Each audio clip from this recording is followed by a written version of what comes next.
நரகம் ஒன்று இருந்தா அந்த நரகம் எப்படி இருக்கும்னு நீங்க நேராத போய் பார்க்கணும்னு ஆசை இருந்தா நான் இப்ப சொல்ல போற சம்பவம் நரகத்துக்கே நீங்க நேரா போய் பார்த்துட்டு வந்த மாதிரி இருக்கும். என்ன நடந்திருக்குண்டா, கணவன் தன்னுடைய சொந்த மனைவியை அவர் போதைப் பொருள் பாவிக்கிறதுக்காக மனைவியினுடைய கிட்னியை 11 லட்சத்துக்கு வித்திருக்கிறேன். அந்த 11 லட்சத்தையும் போதைப் பொருள் பாவிக்கிறதுக்காக செலவு செஞ்சிருக்கிறேன். அதையும் செலவு செஞ்சு மனைவியை இன்னும் போதைப் பொருள் பாவிக்கிறதுக்காக மனைவியை பக்கத்து வீட்டுக்காரருக்கு வித்திருக்கிறேன். ஏன் பக்கத்து வீட்டுக்காரருக்கு வித்திருக்கேன்டா, இவருக்கு போதைப் பொருள் பாவிக்கிறதுக்கு காசு தேவைன்றதுக்காக பக்கத்து வீட்டுக்காரரோட தவறான விஷயங்கள்ல ஈடுபட சொல்லி வித்திருக்கிறேன். 3 பிள்ளைகளும் இருக்குது சொந்தங்களே. யோசிச்சு பாருங்க. இதை முழுமையா நான் உங்களுக்கு முழுமையா சொல்றேன். இப்ப அந்த மனைவி, அந்த இளம் பெண் வைத்தியசாலையில் இருக்கிறாங்க. இதை நான் உங்களுக்கு தெளிவா சொல்றேன். எப்பேற்பட்ட மோசமான ஒரு சமுதாயத்துல நாங்க வாழ்ந்து கொண்டிருக்கிறோம். அது மட்டும் இல்ல, இன்றைக்கு இந்த சமூக வலைத்தளத்துல முக்கியமா Facebookல நிறைய பதிவுகளை பார்க்க கிடைச்சது. என்ன பதிவுண்டா, கொழும்புல இன்றைக்கு பாம்பு வெடிச்சு முக்கியமான இடங்கள்ல எல்லாம் பாம்பெல்லாம் வெடிச்சு பெரிய குண்டு தாக்குதல் நடக்கிறதுக்கு திட்டமிடப்பட்டிருந்தது. ஆனா அந்த திட்டம் முறியடிக்கப்பட்டு அது சம்பந்தப்பட்ட முக்கியமான நபர் கைது செய்யப்பட்டிருக்கேன் என்ற ஒரு விஷயம் உண்டு. இந்த Facebookல இந்த டிஜிட்டல் மீடியா செய்திகள்ல கூட பார்க்க கிடைச்சது. இது உண்மையா பொய்யா, இதனுடைய பின்னணி என்னன்றதை நான் உங்களுக்கு தெளிவா சொல்றேன். அதே சமயத்துல இன்றைக்கு என்ன நாளுன்னு உங்களுக்கு தெரியுமா? கொஞ்சம் வருஷத்துக்கு முதல் இலங்கையில நிறைய இடங்கள்ல இந்த ஆலயங்கள்ல சர்ச்சில் எல்லாம் உயிர்த்த ஞாயிறு தினத்தண்டு முக்கியமா கிறிஸ்தவ மக்கள் நிறைய பேர் சர்ச்சில் எல்லாம் சந்தோஷமா திருப்பலியில பங்கு கொள்றதுக்கெல்லாம் போகும்போது இந்த குண்டு வெடிச்சு பாம்பு வெடிச்சு நிறைய வயசு போனவங்க, சின்ன பிள்ளைகள், குடும்பமா செத்து போனாங்க. ஞாபகம் இருக்கா? அந்த நாள் தான் இந்த நாள். இன்றையோட 7வது வருஷத்தை நாங்க தொட்டிருக்கிறோம். யோசிச்சு பாருங்க, எப்பேற்பட்ட பாவமான ஒரு வேலை உண்டு. ஆனா இன்றைக்கு வரைக்கும் இது சம்பந்தப்பட்ட இதுக்கு பின்னுக்கு இருக்கிற மிகப்பெரிய குற்றவாளி இதை யார் செய்தாங்கன்னு இதுவரைக்கும் இதுக்கான நீதி கிடைக்கவே இல்லை. குற்றவாளி தெரிஞ்சும் தண்டிக்கப்படாம இருக்கிற ஒரே ஒரு நாடுண்டா அது எங்கட நாடாதான் இருக்கும். சகல விஷயத்தையும் கதைப்போம் சொந்தங்களே.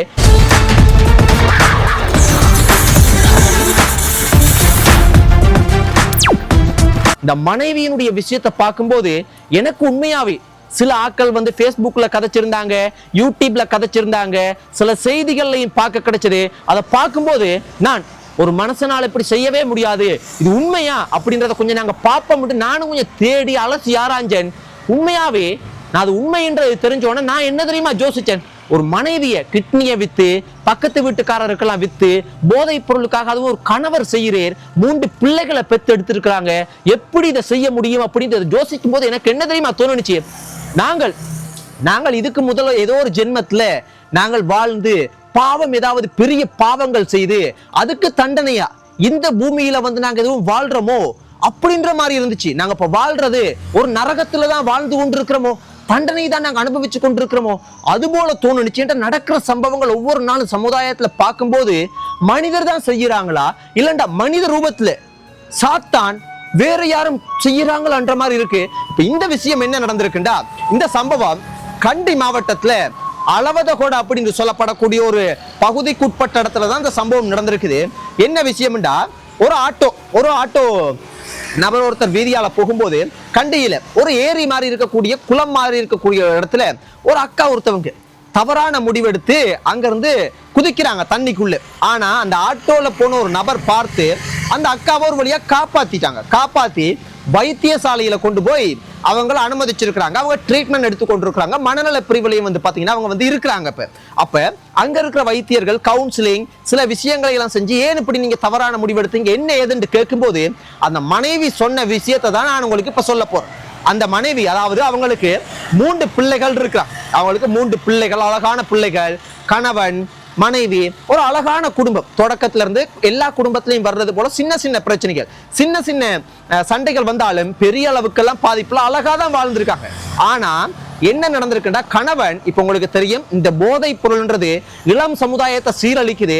எக்கச்சக்கமான இடங்கள்ல போதைப் பொருளால இளம் சமுதாயமே குடும்பமே அப்படியே சீரழிஞ்சு போறத பார்க்க கிடைக்குது. அதுபோல இந்த அழகான குடும்பத்திலையும் இந்த கணவன் ட்ரக்ஸ் போதைப் பொருள் பாவிக்கிறதுக்கு பழக்கமாகிருக்கு.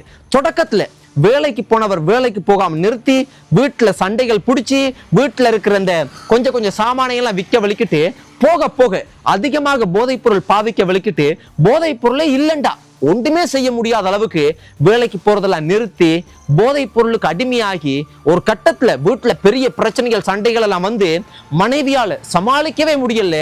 இருந்தாலும் 3 பிள்ளைகள் இருக்கு, எப்படியாவது கணவனை வந்து மாத்தி ஏதாவது ஒரு நல்ல நிலைமைக்கு வந்துருவோம் மனைவி போராடி இருக்காங்க. ஆனா அதனுடைய விளைவு என்ன நடந்திருக்குண்டா, மனைவி நினைச்சிருந்தா பிரிஞ்சு 3 பிள்ளைகளையும் பிரிச்சு எடுத்துட்டு தனியா போயிருக்கலாம். ஆனா மனைவி கணவனையும் எப்படியாவது காப்பாத்திரோணும் என்ற ஒரு இரக்கத்தோட ஒரு நம்பிக்கை விசுவாசத்தோட ஏதோ ஒரு நல்ல விஷயத்தோட அவங்க இருந்திருக்காங்க. ஆனா அதனுடைய விளைவு என்ன நடந்திருக்குடா, கணவன் மனைவியினுடைய கிட்னி கொண்ட 11 லட்சத்துக்கு வித்து அந்த 11 லட்சத்தையும் போதைப் பொருள் பாவிக்கிறதுக்காக வந்து செலவு செஞ்சிருக்கு. அந்த 11 லட்சம் முடிஞ்சதுக்கு பிறகு மனைவியை சும்மா விடல, மனைவிய பக்கத்து வீட்டுக்காரருக்கு வித்து இருக்கிறார். காசுக்கு வித்து ஏன் வித்து இருக்கிறார் என்றால் இவருக்கு போதைப் பொருள் பாவிக்கணும் அதை வாங்கணும் பணம் தேவை. பணம் தேவைண்டா அவருக்கு வேலைக்கு போக இயலாது, ஒன்றும் செய்ய இயலாது, பணம் இல்லை. அப்ப என்ன செய்யலாம், மனைவிய பக்கத்து வீட்டுக்காரருக்கு வித்திருக்கார். பக்கத்து வீட்டுக்காரரோட வித்து தவறான விஷயத்துல ஈடுபட சொல்லியிருக்கார். மனைவி அவங்களும் வந்து மிஸ்யூஸ் பண்ணியிருக்காங்க. ஆனாலும் மனைவி சில விஷயங்களுக்கெல்லாம் உடன்படாம ஆர்கியூமெண்ட் பண்ணி பெரிய பிரச்சனை பண்ணனால மனைவிய வந்து வீட்டிலேயே கட்டி வச்சு பயங்கரமா சித்திரவதை பண்ணி அடிச்சு துன்புறுத்தி பெரிய அட்டகாசம் பண்ணி இருக்கிறேன். முடியாத கட்டத்துல மனைவி இனிமே இது சரியே வராது அப்படின்ற அளவுக்கு அவங்க மென்டலியா நிறைய வந்து பாதிக்கப்பட்டு முடியாத கட்டத்துல வீட்டை விட்டு வெளியே ஓடி வந்து அவங்க கண்டியில இருக்கக்கூடிய ஒரு ஏரியில ஒரு குளம் மாதிரி இருக்கக்கூடிய ஒரு பகுதியில குதிச்சிருக்கிறாங்க. தவறான முடிவெடுத்து இனிமே இந்த உலகமே வேணாம், இந்த உலகத்தை விட்டே நான் போறேன்னு அவங்க குதிச்சிருக்காங்க. நல்ல காலம் அந்த மனைவியினுடைய நல்ல எண்ணத்துக்காக அவங்க இன்னும் இந்த பூமியில அவங்களோட பிள்ளைகளோட சந்தோஷமா வாழணும்ன்ற ஒரு நல்ல ஒரு கடவுளினுடைய ஒரு ஏற்பாடோ தெரியல. அங்க போன ஒரு ஆட்டோல போன ஒரு நபர் அதை பார்த்து அந்த பெண் அந்த அக்காவை வந்து காப்பாத்தி வைத்தியசாலையில் அனுமதிச்சு இப்ப அவங்க ட்ரீட்மெண்ட் எடுத்து கொண்டிருக்கிறாங்க. மனநல பிரிவுல இருக்கிறாங்க. ஒரு வழியா அவங்க காப்பாற்றப்பட்டு ஒரு வழியா ஏதோ உண்டு. ஆனா அந்த மனைவி அந்த தாய் என்ன தெரியுமா சொல்லி இருக்கிறாங்க, அந்த ஹாஸ்பிட்டல்ல அவங்களுக்கு 3 பிள்ளைகள் இருக்கு, அந்த பிள்ளைகள் எப்படியாவது காப்பாத்துங்க. பாருங்க தாயினுடைய பாசத்தை, தாயினுடைய அன்பை, பிள்ளைகளை காப்பாத்துங்கன்னு சொல்லி இருக்கிறாங்க. அதே போல இந்த சின்ன பிள்ளைகளுக்கு பொறுப்பான அந்த அதிகாரிகள் அவங்க அந்த பிள்ளைகளையும் காப்பாத்தி பாதுகாப்பா இப்ப வச்சிருக்கிறாங்க. யோசிச்சு பாருங்க, இவங்களெல்லாம் யார்? மனிதரா? இவங்களெல்லாம் கணவரா? இவங்களெல்லாம் பிள்ளைகளினுடைய ஒரு தந்தையா? யாரையா நீங்கள் எல்லாம்?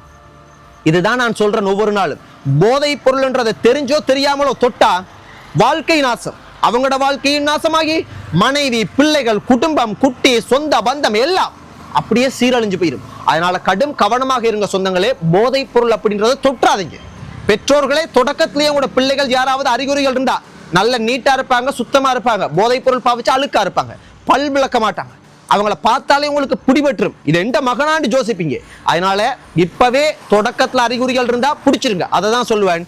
அதே போல கொழும்புல இன்றைக்கு பெரிய பரபரப்பான ஒரு விஷயம் உண்ட வந்து முகப்புத்தகத்துல பேஸ்புக்ல பார்க்க கிடைச்சது.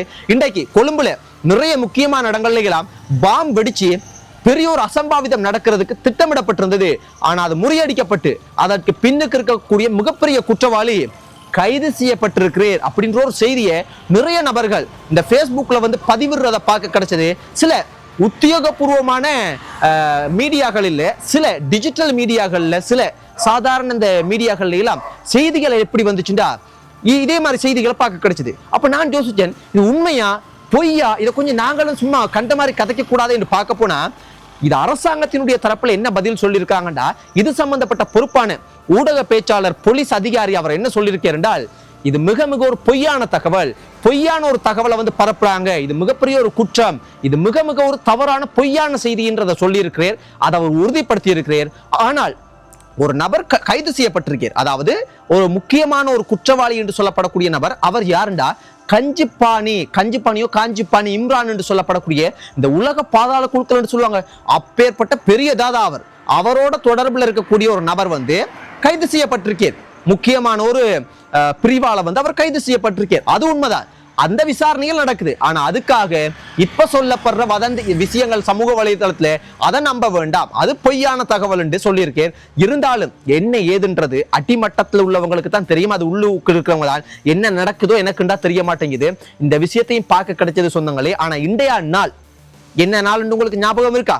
தொடக்கத்திலேயே நான் உங்களுக்கு சொன்னேன், இந்த நாள் தான் கொஞ்சம் வருஷத்துக்கு முதல்ல உங்களுக்கு ஞாபகம் இருக்கா, இலங்கை நாட்டுல உயிர்த்த ஞாயிறு தினத்தண்டு இந்த கிறிஸ்தவ மக்கள் ஆலயத்துக்கு சந்தோஷம் மகிழ்ச்சியா வந்து ஜேசு கிறிஸ்து உயிர்த்துட்டேன்னு சந்தோஷமா சர்ச்சுக்கு போனாங்க. ஆனா அந்த சந்தோஷம் எல்லா சர்ச்சிலையுமே நிலைக்கையில சில ஆலயங்கள்ல ஹோட்டல்ல எல்லாம் அப்படியே பாம்பெல்லாம் வெடிச்சு, முக்கியமா சர்ச்சில் எக்கச்சக்கமான மக்கள், சொந்தங்கள், சின்ன பிள்ளைகள், வயசு போனவங்க, இப்படி எல்லாருமே எக்கச்சக்கமான ஆட்கள் அப்படியே குடும்பமா அந்த பாம்பு வெடிச்சு அதுல சிதறி போய் உயிரிழந்தாங்க. ஆனா அதன் பிறகு இந்த ஆட்சிக்கு வந்த அரசாங்கம் சொன்னாங்க, இது மிகப்பெரிய ஒரு திட்டமிட்ட செயல், ஆட்சி அதிகாரத்தை கைப்பற்றுறதுக்காக மஹிந்த ராஜபக்ச, கோத்தாபய ராஜபக்ச அவர்களினுடைய ஒரு சதியாதான் இது இருக்கும்ட்டு மிகப்பெரிய குற்றத்தை சாட்டினாங்க. நாங்க ஆட்சிக்கு வந்தா, அதிகாரத்துக்கு வந்தா 6 மாசத்துல இது சம்பந்தப்பட்ட பின்னுக்கு இருக்கிறவங்களை கைது செய்து நிரூபிப்போம், அதுதான் சொன்னாங்க. ஆனா இன்றைக்கு வரைக்கும் குற்றவாளி யாருன்றது எல்லாருக்குமே தெரியும். ஆனா கைது செய்யாம எப்படி ஒரு மோசமான ஒரு நாடு யோசிச்சு பாருங்க. வேற ஒரு நாடா இருந்தா 6 மாசம் இல்ல 6 நாள்ல நீதி கிடைச்சிருக்கு. இதுக்கு நீதி கிடைக்காத வரைக்கும் இந்த அரசாங்கத்தின் மீது இன்னும் ஒரு கேள்விக்குறியான நம்பிக்கையோடு தான் மக்கள் பயணம் செய்து கொண்டிருக்கிறாங்க. இறந்து போன அத்தனை சொந்தங்களுக்கு உண்மையாகவே அவங்களினுடைய ஆன்மா நித்திய இளைப்பாறல் அடையணும் என்று நான் கடவுளை வேண்டிக் கொள்றேன். அதே போல இன்றைக்கு கொழும்புல பேராயர் ஒரு விஷயம் சொல்லியிருக்கேன். இந்த அரசாங்கத்துல இந்த விசாரணைகள் உண்மையாகவே முன்னேற்றம் கண்டு போய் கொண்டிருக்கு உண்மையாகவே ஆனால் அதனாலதான் இதுக்கு பின்னுக்கு இருக்கக்கூடிய குற்றவாளிகள் பயந்து திசை திருப்புறதுக்கு முயற்சி செய்யறாங்க அப்படின்ற மாதிரி சொல்லியிருக்கேன். ஆனாலும் இந்த அரசாங்கத்தின் மீதும் கொஞ்சம் சாடல் மாதிரி, கொஞ்சம் சாடையா சில விஷயத்தை அழுத்தமா சொல்லியிருக்கிறேன்டா. இதுக்கு முதல் இருந்த ஜனாதிபதி, முக்கியமான அதிகாரிகள் எல்லாம் இதை சரியான முறையில விசாரணையை முன்னெடுக்கல. அவர்களுக்கு நடவடிக்கையை இந்த அரசாங்கத்தில் இருக்கக்கூடிய சில அதிகாரிகள் வந்து அதை செய்யாம இருக்கிறீங்க என்ற கவலையையும் தெரிவிச்சிருந்தேன். இந்த நீதி இது சம்பந்தப்பட்ட இதுக்கு பின்னுக்கு இருக்கிற சூத்திரதாரி குற்றவாளி கட்டாயம் கைது செய்யப்பட்டு அதுக்கான நீதி பெற்று கொடுக்கணும் என்ற மாதிரிக்கு வலியுறுத்தி இருந்தேன் கொழும்பு பேராயர். நன்றி சொந்தங்களே, இந்த விஷயத்தை தான் இலங்கையில் இன்றைக்கு முக்கியமாக பார்க்க கிடைச்சது. கவனமாக இருங்க. Good night, God bless you, sweet dreams. Bye சொந்தங்களே, பாய்.